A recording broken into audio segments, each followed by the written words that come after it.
Coming up on Locked On Dodgers, the Dodgers lost another one to the Nationals. This one was infuriating in some ways. We're going to talk about Dave Roberts' pitching decisions and what led to those. Going to talk about Max Muncy's continued struggles and talk about some defense, a lot of different things. So let's get Locked On Dodgers. You are Locked On Dodgers, your daily Los Angeles Dodgers podcast. Part of the Locked On Podcast Network, your team every day.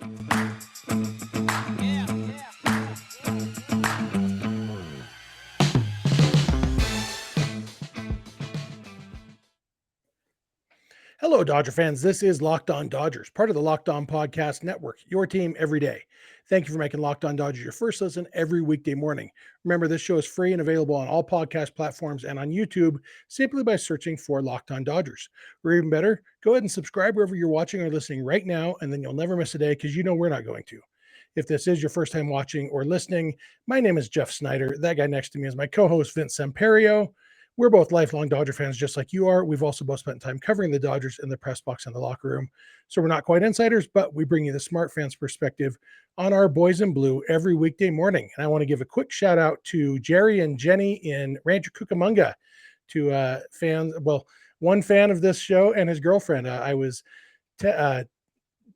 Twitter direct messaging with Jenny tonight, hoping to pick up an extra Clayton Kershaw bobblehead to give away on Twitter. And we were discussing it, and then she said, "Oh, my boyfriend just told me you're the guy he listens to really loud while he's making his coffee in the morning."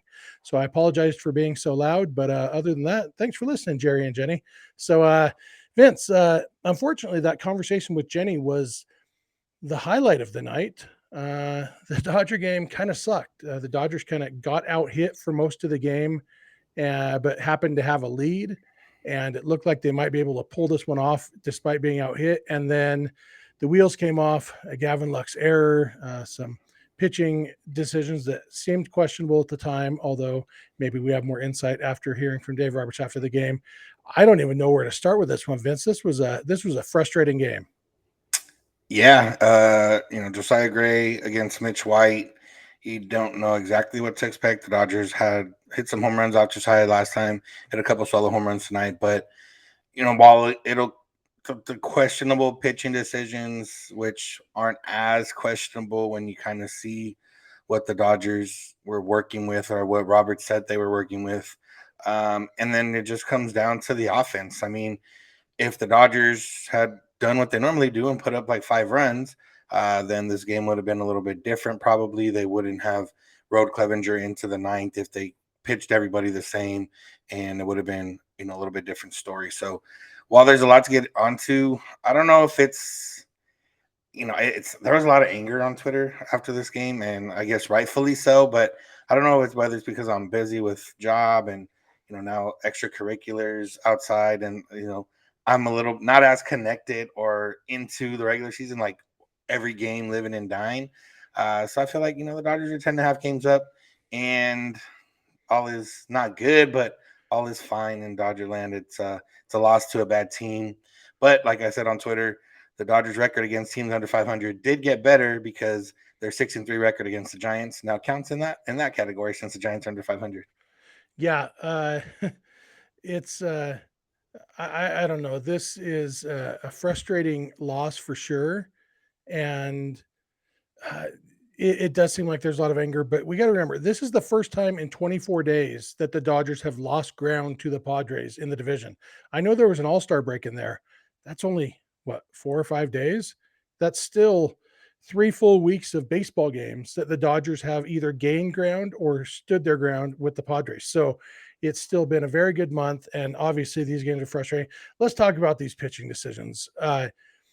You had, like you said, the Dodgers were up 3-2, and Garrett Cleavinger came in to pitch the top of the 8th. And unfortunately, the first pitch of the inning, he gets a routine ground out that Gavin Lux gets a little lazy on his throw, throws it sidearm, it sails a little bit, and Freddie Freeman can't quite swipe the tag on Josh Bell, so he gets out on an error. Cleavinger gets 2 outs, looks like maybe he's going to get out of the inning, has 2 strikes on the hitter, and then gives up a 2-run home run, which ultimately ended up being the game-winning homer. Ultimately, that was the nail in the coffin. The 4 runs in the 9th inning obviously didn't help, and who knows what would have happened with their chances for a comeback if things were a little bit different. But that was unfortunately a big deal. And we were talking before we hit record. Gavin Lux, he's played really good defense, especially at second base the last couple months. But it seems like his errors always come back to bite the team, or maybe much more. I'm sure there's a way to look it up, but it seems like much more frequently his errors end up being really big deals. Yeah, it's a weird thing, and we talked about this early in the year when he made another error and it turned into runs, and then we talked about it a few weeks ago when he maybe misplayed some balls in the outfield and that led to some runs. And it just feels like anytime he makes a mistake, why if you ask most Dodger fans about Gavin Lux's defense, I would imagine most of them aren't very fond of his defense, even though he has been better this season, especially at second base. But I think that's the reason why, because every time you think of a Gavin Lux error, you think of run scoring after and things like that. And this is kind of where the Garrett Cleavinger outrage was interesting, because he got a ground ball and 2 strikeouts, and that should have been the end of the inning. And realistically, he probably wouldn't have pitched the ninth inning, because it might have still been a 1-run game, and the Dodgers would have been playing a little bit more for the win. But I think it was one of those, that combination of the Dodgers going down, Dave Roberts, kind of, we've seen him do this before, where the offense doesn't give him what he's looking for, and he has a chance to save an arm, then he's going to take that chance to save the arm. And that's what he tried to do. Unfortunately, Clevenger didn't quite save Bickford's arm, because Phil Bickford had to come in the ninth inning anyways after Clevenger couldn't get 3 outs. So it was just a snowball effect. But Dave Roberts after the game said they were trying to stay away from Phillips and Ferguson and David Price and Vesia, and that's almost half the bullpen right there. And then considering the guys that had already pitched, so all in all, he did what he needed to do. He obviously couldn't work around that error, and it just kind of fell apart from there. But it's also a thing on the offense where they have one hit with runners in scoring position the first 2 games against one of the worst pitching staffs in baseball. And that one hit was an infield single that Yeah. didn't even score the run.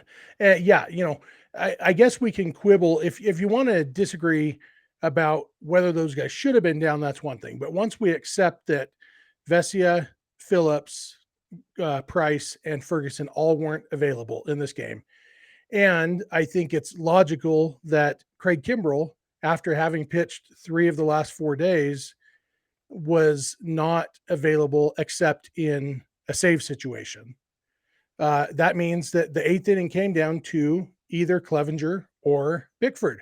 Bickford's been bad this year. Cleavinger hasn't been in the major leagues in the last 2 months, but he's been pretty good in AAA. And so he was a logical choice. And like you said, if Lux makes that play, it's a 1-2-3 inning for Cleavinger, and then Kimbrell's pitching for the save in the 9th inning, and we're not having any of this conversation. The question of bringing Cleavinger back out for the 9th inning, yeah, I could see how.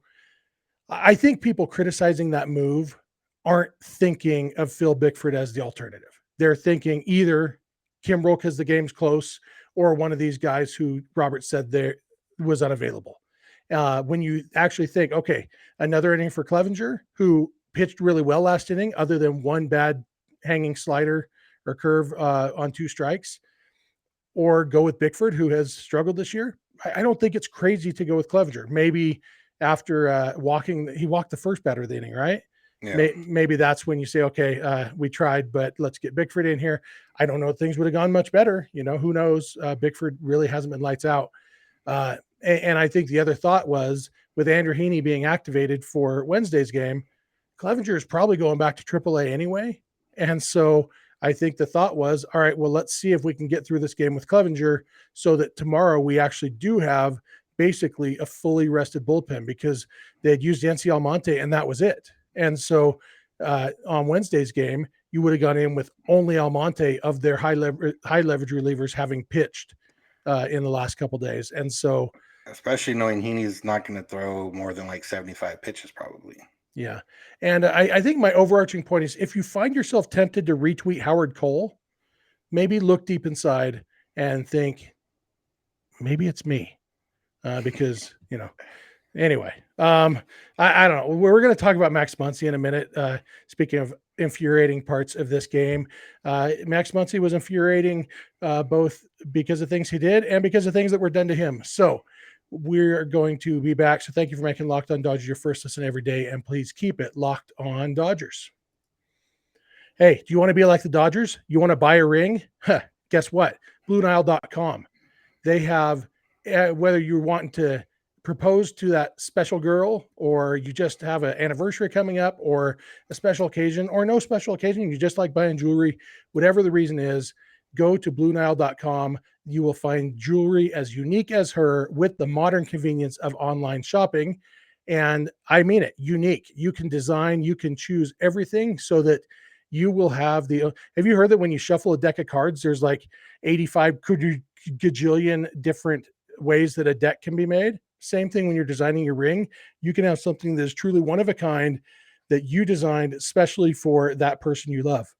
And if you're not good at that, guess what? Blue Nile is, and they have jewelry experts on hand 24/7 to help you via phone or chat to design your ring, to find something, a memorable gift at whatever your budget is. So make your moment sparkle with jewelry from BlueNile.com. And going on now is the Blue Nile anniversary sale. Save up to 40% on classic fine jewelry pieces and 25% on engagement ring settings. Plus, every order is insured, ships free, and arrives in discreet packaging that won't give away what's inside. Shop stress-free and find your forever piece. Go to BlueNile.com today. Hey, thank you again for making Locked On Dodgers your first listen every day. The MLB trade deadline is August 2nd, and Locked On MLB has all the breakdowns.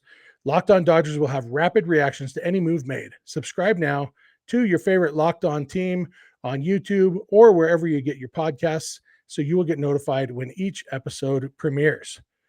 All right, Vince. Max Muncy had a rough night. He had 3 strikeouts, chased ball 4 on at least 2 of them. Rough night, and then he came up in the bottom of the 8th with a chance to retie the game. I think runner in scoring, it was first and second, I believe, when he came up. So a chance, a base hit could have retied the game. Yeah, he worked a 2-0 count, and let's say he worked a 3-0 count, but unfortunately the umpire disagreed. And you and I both tweeted that it's frustrating when a guy like Muncy, who is struggling, gets jobbed by the umpires like that. And if your mentions looked anything like mine, you would think that what we had tweeted was Max Muncy would be batting .654 this year if not for the umpires, which is not what we said. You and I, we watch the Dodgers. We are aware that Max Muncy's been really bad this year. But that doesn't change the fact that when umpires make crappy calls, especially against him, it kind of sucks because it seems to happen more against him. And it's even worse. It's more frustrating when it is a guy who's struggling. Muncy coming up in that situation, working a walk there would have been huge. But instead, he had to swing the next pitch. He flies out to left. You know, a 3-0 count is a lot different than a 2-1 count. And yeah, peak Max Muncy, even a 2-1 count, that's a great count for him, and he's going to do some damage. This year, you know what? When Muncy comes up in that situation with Lux behind him, you're kind of hoping for a walk there. Yeah, and that's really what it comes down to. We're not even saying Max Muncy would have got a hit if the umpire hadn't called that. We're just, kind of begging for a walk at that point. And the same thing happened the night before. He came up late in the game. I don't remember what inning it was, but came up late in the game and had gotten ahead. And then the umpire called the ball or called a strike. That was a ball up in the strike zone. And that one was ball 4, right? Yeah, would have been ball 4 or he ended, maybe that was ball 3, but he would have walked before he struck out. Yeah, he would have walked, and he kind of flailed at an inside pitch that he was fooled on. And then same thing here. The part is like, Muncy, we've talked about his eye before and how maybe sometimes we would like him to expand it. Well, when he was going right, we'd like him to expand it a little bit. But these were they weren't like one, but like touching they were way out and way up. And, for a guy that is struggling like him, it's, not going to help out. And the thing is, we're just asking for a walk at this point because realistically, that's what he's going to do more so than hit. He has a 158 batting average, but his OBP is 308. So, he's getting on 3 out of every 10 times, but only half of those times are by hits. And for the most part, we thought he had turned a corner a little bit. He had those like 4 home runs in a 15-game stretch or so. But now last 15 games, he's hitting 102. with the 204 slugging percentage, just one home run, a few RBIs, 22 strikeouts, and 49 at bats. And it's a matter of Dave Roberts after the game said he's still going to give him some leash, and I think we both agree that based on the fact of the lead they have, that's fine. But I do think there's some changes potentially coming. Justin Turner had been out a few days. He'll be back in there on Wednesday. Dave Roberts said that Max Muncy would be out. Chris Taylor is supposed to come back soon. And then the trade deadline. Now, two things can happen at the trade deadline. The Dodgers trade for a big enough bat that would push Max Muncy out of a starting role or out of an everyday type role. Or they don't trade somebody like Miguel Vargas, and then the Dodgers bring him up and maybe give him some at-bats to see what he can do, and that pushes Max Muncy's at-bats down a little bit more. So I do think there will be some slight change coming. I do think they're still going to give Muncy that ability to figure things out and get it right. But it's also, getting deeper into the season. And even if the division's all but locked up, they still need to play for October and see who's going to be the best combination of guys once it gets to that point. Yeah, and that's kind of why I think they have to keep giving him some leash, is because, if Muncy does figure it out, and I think that's maybe the main disconnect. A lot of people on social media are convinced that he's not going to figure it out. There's a lot of Twitter doctors who are convinced that he's actually still injured from that injury last year. I definitely saw several people telling me that it's all his fault for not having Tommy John surgery, when Tommy John surgery was never even suggested by anybody with a medical degree. But there's several Twitter medical degrees who are pretty sure he needed it. And, he's going to get time to figure it out. I hope they bump him down in the lineup, even with, and Bellinger hit that home run tonight. I honestly believe Bellinger should be batting 8th and Muncy should be batting 9th right now, because it is frustrating that it was Max Muncy who came up in that spot instead of Gavin Lux, and Lux was on deck. And, Lux didn't do anything either, but Lux has been better than Muncy this year. And just looking at, everything that anybody has done this year, you want your best hitters up getting the most at bats. And so now that they have moved Lux out of the 9 spot, I don't think there's any reason for him to be batting behind Muncy. And so, when a lineup like this, these same guys, in my mind, it should have been Mookie, Trey, Freddie, Smith, Lux, Trace, Lamb, Bellinger, Muncy. I think that's your best to worst. And obviously the top 3 guys you could quibble but once you get past that top 3, it's like, okay, who's your best hitter left? Will Smith. Who's best after that? Gavin Lux, and just down the line. And I mean, you could probably make a case for Lux over Smith, especially with Smith struggling since the All-Star break. But you see my point. Put Lux in front of Muncy. Yeah, and that's what it comes down to. And he's dropped steadily as the season has gone on, and I would imagine that's going to continue to happen. You look at the active roster, Chris Taylor comes back, that'll push McKinstry out. But then, if they do trade for somebody, or that doesn't take anyone off the major league roster, or if, like I said, Miguel Vargas gets the call up to see if he can hit, you got Hanser and Jake Lamb as probably the 2 other guys. I would imagine Hanser at that point, just because Jake Lamb gets a little bit more consistent at bats. But it'll be interesting to see what happens. But when it comes to Muncy, yeah, if you think you needed Tommy John, technically Bryce Harper could have had Tommy John, and he destroyed the Dodgers in that one series earlier this year at Dodger Stadium. So, he had a different type injury, even if it involved the UCL. It was also just his arm bending in a way that shouldn't have been bent. But, that's why the Dodgers are going to give him the leash. The longer it goes, the healthier he'll be. But I do think he'll start seeing some, he instead of 6 starts a week, you might be getting 3-4 starts a week. I do think they're going to start weaning off of him, especially if he doesn't improve. And, it's, as of right now, it's sitting like, is Max Muncy going to be on the postseason roster? And more than likely, yes, unless, some drastic changes come. But it's also one of those questions that's going to start lingering in the mind the little deeper this season goes, because realistically, he's not hitting, and you can't really trust him to come off the bench and hit. You can't trust him to be a starter and hit. And it's to the point where we're wishing for walks when Muncy comes to the plate, almost. Yeah. So in summary, yes, we know Max Muncy's been bad this year.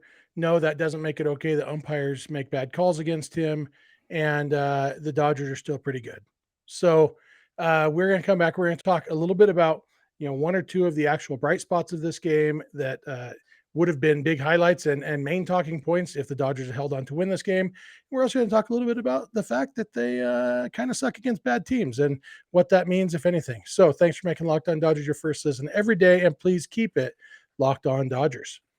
BetOnline.net is the fastest and easiest way to check in on all your betting needs. Find all your favorite sports and events at the #1 online source for odds, lines, and games. Find reviews and news of every league, including Major League Baseball, NFL, NBA, NHL, combat sports, esports, and even golf. BetOnline continues to be the top online resource for all your sports wagering information. From live in-game betting, scores, and podcasts, they have you covered. Head to BetOnline today or use your mobile device to learn more about the action happening today. BetOnline, where the game starts. All right, Vince, we are back. And let's talk a little bit about the few highlights we had. Mookie Betts, he led off the game with a home run for the Dodgers after Mitch White gave up 2 runs in the first inning. Mookie Betts brought it to within 2-1, and it stayed there for a while thanks to Mookie Betts, who in the was it 3rd and 4th innings or 4th and 5th innings? I can't remember for sure, but 2 innings in a row. 1 inning, the Nationals had a runner on third with 1 out. He had tripled on a pop up to left that Trace Thompson tried to make a diving catch on, and fly ball to right field. Mookie Betts did a great job of going back, getting around the ball so that he could catch it coming forward, fired a strike to home, and the runner on third said, "I know who you are, Mookie. I'm not going to try anything." And he stayed at third, and the Dodgers got the third out. Mookie Betts' arm saved a run. The next inning, Victor Robles was on second base, and there's a base hit to right field. And Robles, we know he doesn't care who Madison Bumgarner is. Apparently, he doesn't care who Mookie Betts is either, because Robles said, "I'm going to score on this." And Mookie said, "No, you're not, because I'm playing right field." Mookie charged it, came up, made a beautiful throw. Will Smith, again, an underrated tough tag. You couldn't really see in fast motion. Then you watched the replay, and it actually took a second bounce right before it got to Smith. And so he actually had to short hop the catch and then get the tag to Robles, who is a very fast runner. And it's a common theme. Mookie Betts making great throws and Will Smith making great catches and tags on him. And this 2 innings in a row, Mookie Betts saved runs with his beautiful arm. And it's ridiculous that he can throw that strong and that accurate almost every single time. We got Mookie Betts in 2020 playing like this, but only 60 games and then a postseason. Last year, we got a injured Mookie Betts for most of the season. Still had some of those highlight plays. Still was, serviceable and good on offense at times. But we're finally getting to see, what the Dodgers traded for. This version of Mookie Betts, who's hitting home runs, who's making plays on defense, who's, a good guy in the locker room, has been, shown to be a good guy in the community and beyond, and speaking up and everything else. And we're getting the full Mookie Betts experience, and it's been fun. And, that yesterday's game or last night's game just proves that. Wasn't fun the rest, everybody else, the way everyone else was playing for the most part, but it was fun to watch Mookie Betts, takes a 95-mile-an-hour fastball over the center field wall first inning. Guys don't test him, and then one of the faster runners on the Nationals does test him, still gets thrown out. And as soon as that ball was hit where I saw Mookie was playing, it's one of those where as long as this throws online, which, obviously, but as long as this throws online, he's going to get him out. Doesn't matter who's running, just because of where he was playing shallow enough, how hard the ball was hit. And just, you could just see it in his body language, like, oh, I'm going to throw this guy out. He knew exactly what he was doing when that ball was hit to him. And it's been fun to watch. And, we have been spoiled as Dodger fans, but I will continue to be spoiled because I love watching Mookie Betts play baseball every day. Yeah, it almost seems like Mookie is like hoping they'll hit the ball to him. Please, base hit to right field so I can show off this cannon. And he does. And yeah, so he hit a 95-mile-an-hour fastball, and then he threw a 95-mile-an-hour fastball. It was awesome. And the other, kind of highlight of this game was Mitch White, after struggling in the first inning and really struggling. It wasn't his best outing, but he made big pitches when he needed to. And after giving up 2 runs on kind of flukish bloop singles in the first inning, he didn't give up another run. And he was in line for his first career win as a starting pitcher. And my 11-year-old son wanted that so bad for him. Ever since, I think it was White's last start, that Joe and Oral mentioned that if it was Joe or whoever the announcers were, mentioned that White is 0-5 in his career as a starter, and the Dodgers have won games that he started, but he hasn't gotten the win. And so when Garcia hit that home run to take the lead for the Nationals, my son was just crestfallen that Mitch White wasn't going to get a win again, but he pitched well, and he's done as much as the Dodgers could have hoped for, really filling in that fifth starter spot when really he's like the eighth starter or whatever he is. And hasn't quite filled in the way that Tyler Anderson has, but he's Mitch White, and what he's done for the Dodgers has been very needed. Yeah, exactly. Needed is the right word. He's giving them, once he got his pitch count up to a certain point, he's given them some length. He's kept them in games, and he's been what most teams want out of a fifth starter, which is 5 or 6 innings with the 4.5 ERA around there. And that's around, that Mitch White has been a little bit better than that, and has shown that now for 3 years, where he's, can be a guy in the major leagues who gets you outs. I was kind of thinking to myself, like, I wonder if some of these teams are looking at Mitch White and saying, hey, here's a guy who still has, some service time, some team control, and can maybe fill a number 4, number 5 spot for a rotation, maybe even a number 3 on a bad team or with more time. And, as good as he was, it was also me thinking, like, I wonder if teams are going to notice that Mitch White could be a valuable trade asset in return for some of your good players. You heard it here first, folks. Mitch White will headline the Juan Soto trade. And in fact, Juan Soto for Mitch White, one for one. Make it happen. Come on, Friedman. This game, last thing we want to talk about, this game kind of continued a weird trend that the Dodgers have been. I think the 3 teams they've been the worst against this year are 3 bad teams. It's the Pirates, the Nationals, and the Rockies. And they're still, I think they're at 500 against the Rockies, and they are now 1 game under 500 against the Nationals, and they were 1-5 against the Pirates or whatever it was. It's crazy. I also don't think it means anything. Do you? I am very much so in the camp that your record against teams or certain types of teams in the regular season doesn't matter. I mean, you go through, the Dodgers are 21-14 against teams over 500, which means they're 7 games over 500. They're 32 games over 500 total, which means that would put them at 25 games over 500 against teams that are 500 or worse. So they're still playing good against bad teams. And you go back and look, and you look at some of the teams the Dodgers had in the past. The 2017 Dodgers were barely over 500 against winning teams, and that was one of the more dominant teams that we can remember. I mean, the 2017 Dodgers were 36-33 against teams over 500. Did it matter? No, because they steamrolled their way through the playoffs and they made the World Series. The next year, the 2018 team, remember how frustrating they were. They were, I think, like 10 to 12 games over 500 against teams above 500. So I don't see any correlation. They're not going to face the Pirates or the Nationals or the Rockies in the postseason. And it's one of those where I believe one of the Pirates series was right before they played the Mets. So we kind of talked about one of those trap series where maybe they're looking forward to a bigger matchup against the Mets and didn't quite take the Pirates as seriously or something like that. This series is coming off a 4-game sweep of the rival Giants that basically buried them for the division and made them contemplate whether they want to be a buyer or seller at the deadline. So, while I don't think while I think the Dodgers have strong intestinal fortitude and emotional stability, unlike Dylan Hernandez thinks, but I also think it's just a matter of, sometimes it's easier to get up to play the Giants than it is to play the Nationals. And realistically, it could come down to that. Offensively, that's been more of the struggle the last 2 nights. There's been some, misplayed balls in the outfield and in the infield, and some maybe not so great pitching. But at the end of the day, this offense is what's been carrying them through this hot stretch, and hasn't been able to carry them this time. Yeah.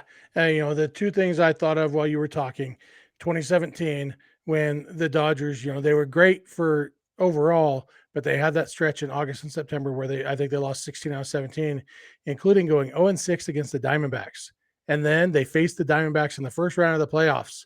And, all the hand wringing, oh, the Diamondbacks have the Dodgers number. Oh, by the way, the Dodgers swept the Diamondbacks in that series, And the other thing I thought I was 1988, before you were born, Vince, but the Dodgers went 1-10 that year against the Mets. They got outscored 49-18 in those 11 games.